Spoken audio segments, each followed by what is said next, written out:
Hi friends, நான் தான் உங்க ரமேஷ். இன்னைக்கு எங்க வந்திருக்கோம் அப்படின்னு சொன்னா நம்ம விபிசி நம்ம ராக்கி ராகுல் தம்பி கடைக்கு தான் வந்திருக்கோம். துணி எல்லாம் வேற லெவல்ல இருக்கு. அதாவது பெரும்பாலும் எனக்கு எங்க போனாலுமே ட்ரெஸ் கிடைக்காது. பேண்ட் கிடைக்கணும் ரொம்ப கஷ்டமா இருக்கும். தம்பி கடையில ட்ரெஸ் அவனுமே போட்டு பார்த்தேன், வேற லெவல்ல இருக்கு. அதுல மட்டும் இல்ல, எனக்கு ஈஸியா ட்ரெஸ் எடுத்துட்டேன். மொதல் ஷாட்லயே ட்ரெஸ் எடுத்தாச்சு. தம்பி அப்படியே பஸ் ஆன் பண்ணிக்க. நமக்கு சேரவே சேராது எங்க போனாலும். நானும் பல கடைக்கு போய் பார்த்திருக்கேன். ஃபர்ஸ்ட் ஷாட்ல எடுத்தாச்சு ட்ரெஸ்.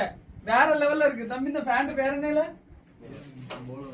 போலோ தான். நம்மளே மாதிரி வயசான ஆள்லாம் போட்டா எப்படி இருக்குன்னு தெரியல. வாலி பையனுக்கு வேற மாதிரி இருக்கும். அதே மாதிரி வித்தியாசமா நிறைய கலெக்ஷன் ராக்கி குமிச்சு போட்டிருக்கான். கண்டிப்பா எல்லாரும் வாங்க, வந்து ட்ரெஸ் எடுங்க. நாங்களும் ட்ரெஸ் எடுத்தாச்சு.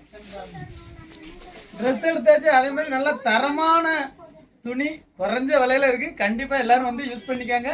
நம்ம கூடங்குளத்துல கீழ பஜார்ல நம்ம பிள்ளையார் கோயிலுக்கு முன்னதான் இருக்கு. தேங்க்யூ தம்பி. ஓகேயா? சரி.